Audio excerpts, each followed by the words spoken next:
How you doing? This is Sam Tolley with In Him First. We view the world through the lens of Jesus Christ. We do not view Jesus Christ through the lens of the world. I recently made a post where I said, Mr. Franklin, we have lost the republic. I've had people on both sides of the aisle disagree with me. Many of my conservative friends said not yet. Of course, some of my liberal friends, they're a bit upset for me even making such a statement. I'm not claiming that we can't get the republic back, but I do believe as it stands right now, we're not operating as a republic. We're only operating for the benefit of the selected few. I always wanted to believe that our country was equal justice, equal rights, equal everything, but that's not what's happening. I think we lost the republic the moment we stopped teaching civics in school. The moment we, back in 1962 when they took the Bible out of the schools, that took away the moral foundation that this country was established on. And then as they steadily eroded civics, we have students that have no idea that we have three branches of government: the executive, the legislative, and the judicial. And there's supposed to be three equal branches of government. By and large, the Supreme Court in the, last 75 years or so has made itself superior to the other two. Just like case in point, 1973, when they legalized abortion, killing babies out of the womb. Well, we'll go back to 1962, when they took the Bible out of, our government or out of our public life. And they started talking that separation of church and state nonsense. But anyway, and then in 2015, with this gay marriage, so the Supreme Court has really created a problem. But I think one of the biggest problems that we've had, why I say we've lost the republic, is because of the we have one part of our governmental system that is not part of the government, and that's freedom of the press. The press was put in place with a special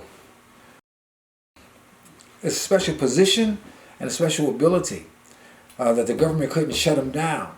And see, just to make it plain and simple, the press is supposed to be the referee. Like if you're at a baseball game, the umpire, or a football game, the referee. They are supposed to call balls and strikes. They're not supposed to take a side.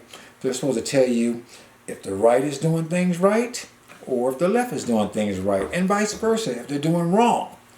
They are supposed to be there to give the people the information and let the people decide what is what, because we're supposed to be a government governed by the consent of the people. Well, for at least 75 million of us, we believe this last election wasn't governed. This last election wasn't legal. We believe that it was fraudulent. Now, I understand that many people on the left do not believe it was fraudulent. Well, how they can also believe that Joe Biden was more popular than Obama, that beats me. But nevertheless, the fact of it is, all we wanted was a fair reconciliation of the facts as we saw them. We wanted the fraud accusations addressed. After all, they impeached the president over a phone call to the Ukraine that everyone heard and knew there was nothing wrong with it. They tried to get him out of office for that. And we have thousands of depositions. We have many people willing to testify. We have all kinds of evidence of Dominion software, of votes being moved, all kinds of stuff. We even had videos of people in Georgia where they sent people home and they pulled out votes from underneath a desk and started counting them in the middle of the night. Not one of these allegations in any of these states were we able to deal with. in a court of law. And let's not forget when Joe Biden said something to the effect that he has the most extensive voter fraud operation in the history of the United States. And I said it in a previous video, that can only mean one of two things to me. A, that they can make sure, or they know definitively that there's absolutely no way that this election was fraudulent, in which case they could have saved the whole country a lot of trouble by giving us that information, by helping us so we wouldn't be at each other's throats now. Or he subconsciously just told us the whole thing is rigged and there's no way I was going to lose. Now, I'm of their mind that the whole thing was rigged. Now, I understand that many people don't believe that. All I'm saying is we, those 75 million of us, should have been able to have a day in court. But the court wouldn't help us. And the referee never gave us a fair shake, the news media. Just like the referee, the media, the Hunter Biden laptop, which talked about him being in collusion with with China and all kinds of other things. The federal government had that laptop for about a year. And they kept it from the American people. And once it came out in October, because the guy who Hunter took the laptop to his computer store to fix it, was finally figuring out, hey, nobody's ever going to know what's going on. He came public with a copy of the hard drive. The news media shut it down. They wouldn't talk about it on any of the primary news stations, and the internet, Facebook and Google and Twitter and all these people would take down all posts regarding that. They did not talk about that until after the election. And then they went so far when we're complaining about fraud, they started taking down posts about that. They'll probably take this one down. They don't want freedom of speech. And many of my friends on the left don't get it. If they stop us from talking now, one day you might say something they don't want to hear. And they stop you. I mean, this country was supposed to be built. The First Amendment was freedom of speech, freedom of the press, and freedom of religion. And by the way, H.R. 5, that blasphemous bill, Joe Biden said that he would sign it. And that will infringe on freedom of religion. But I want to focus here on one of the reasons why I say we no longer have a republic, because of the press. I want to give you two examples.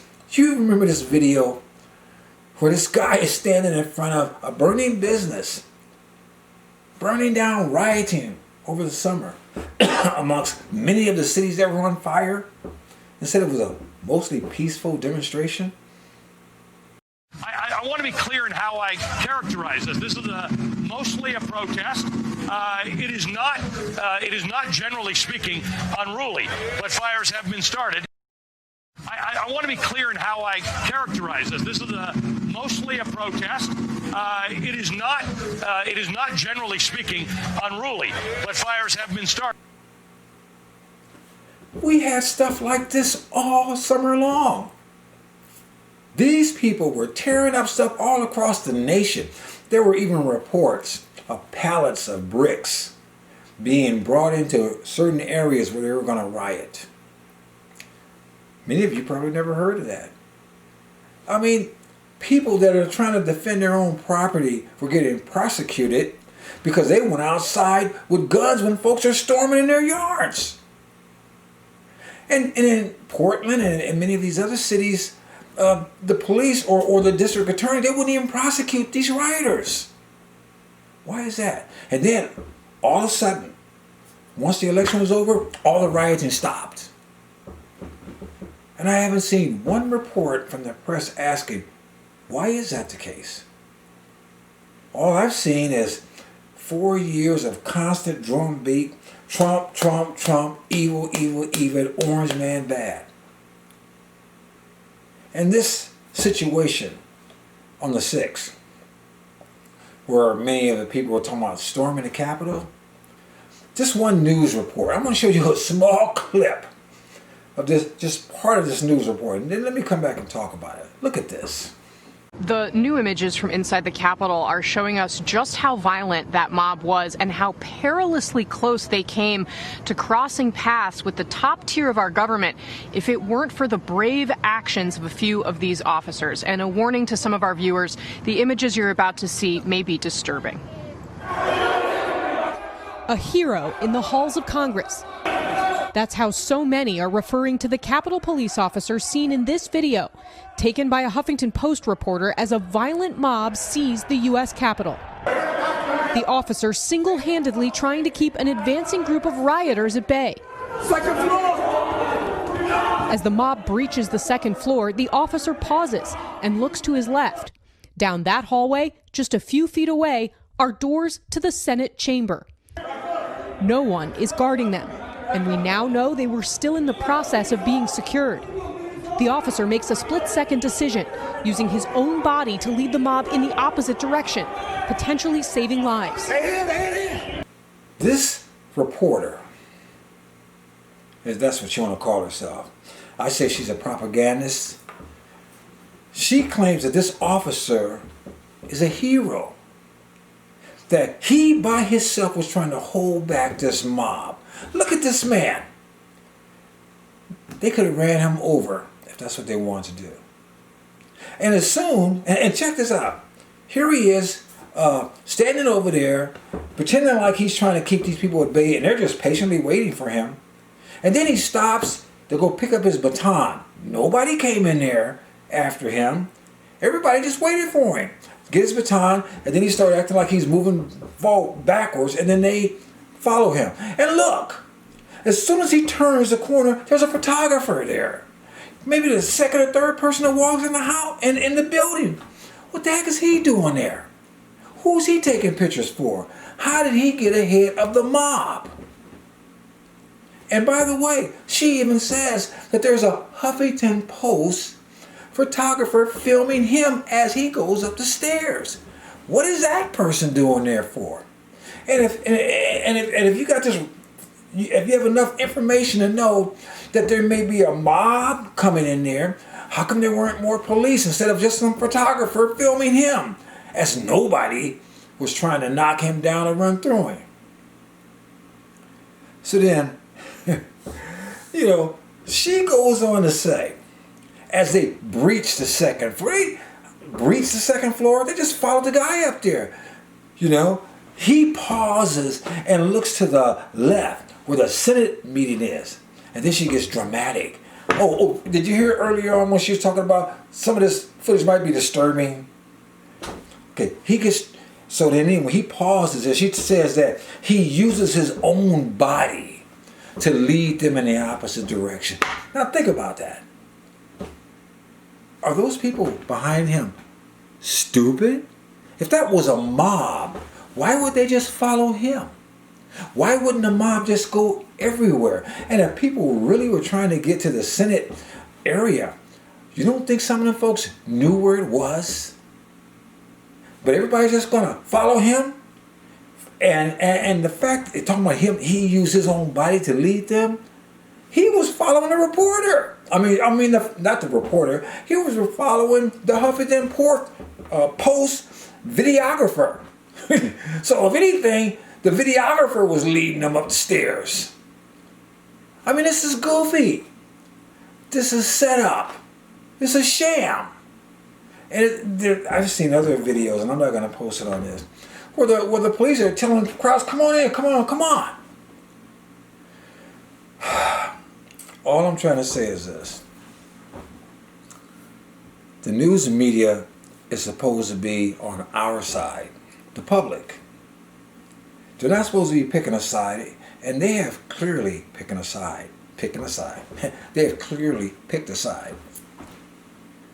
They should have been telling us whatever the left is doing is wrong, whatever the right's doing is wrong. That's all. And they should let us make a determination. But they have been feeding the narrative that the right is evil, that the left is your friend. And just like now, they want to shut down speech. So they've been censoring us and censoring us. And then when we start moving to Parler, all of a sudden Parler is a right-wing extremist website. Oh, it's evil. And so then they want to use this excuse of this situation to shut down Parler. They get them off the Apple Store, the Google Play, and then they get Amazon to shut down their server. Basically, people, what I'm saying is freedom of speech is being eradicated. And the press, if they did their job, they should be screaming that you should not silence opposing voices. That is a violation of the First Amendment. They should be screaming that we should have our ability to communicate with one another instead of relying on Facebook, Twitter, YouTube, and anyone else that says they and they alone govern us conversing with one another. This is some dangerous times, people. Far more dangerous than my friends on the left even understand. Because just think about it. I want you to remember something. Well, let me put it this way. I want to share something with you. Many of you probably don't even know. In World War II, there was a man named Martin Niemöller. And he made a profound statement that's been stated over the years because it is something that all of us need to recognize. Let me see if I can get it for you.